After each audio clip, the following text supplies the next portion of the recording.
Seanca përmbyllëse e projektit Youth for Youth u zhvillua sot në Hotel Koloseu, ku prezantuan rezultatet e nismës që synon përmirësimin e shërbimeve të shëndetit mendor për të rinjt në qarkun e Shkodrës. Drejtuesja e projektit Megi Marku tha se nisma ka krijuar një model të qëndrueshëm mbështetje për të rinjt e prekur nga varësitë. Qëllimi ishte që ne të krijonim diçka pak më ndryshe rreth problematikave të shëndetit mendor në Shqipëri, duke targetuar zonën në Shkodër, qarkun e Shkodrës.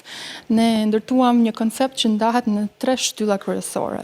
Rritja e ndërgjegjësimit, pra ne punuam së bashku për të rritur ndërgjegjësimin në social media dhe po ashtu nëpërmjet radios Qiell, kur ne dham sesione në radio për të folur rreth problematikave të varësisë dhe gjithashtu në shtyllën e dytë ku bëhet fjalë për rritjen e kapaciteteve, ne ofruam trajnime për 25 të rinj profesionist në fushën e psikologjisë dhe në fushën e punës sociale. Ne kemi zgjedhur 6 persona, 6 profesionistë, 3 nga fusha e psikologjisë dhe 3 nga fusha e punës sociale. Ne kemi ofruar shërbime falas për të rinjt me probleme të varësisë në zonën e Shkodrës, nga vetë persona që janë trajnuar nëpërmjet këtij projekti. Aktualisht në Shkodër janë 6 persona të prekur nga varësitë.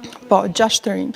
Normalisht ka vështirësitë e veta, por ne shpresojmë që kjo në fund të ketë një ndikim jo vetëm për individin, por edhe për komunitetin e përgjithësi që është në rregull dhe është mirë të kërkosh ndihmë. Gjatë aktivitetit u theksuan trajnimet e zhvilluara, seancat individuale dhe në grup, grupet e mbështetjes dhe fushatat ndërgjegjësuese në komunitet. Projekti i mbështetur nga UNESCO dhe Seventeen ka fuqizuar të rinjt e diplomuar në psikologji dhe punë sociale për të ofruar mbështetje mendore për bashkëmoshatarët e tyre.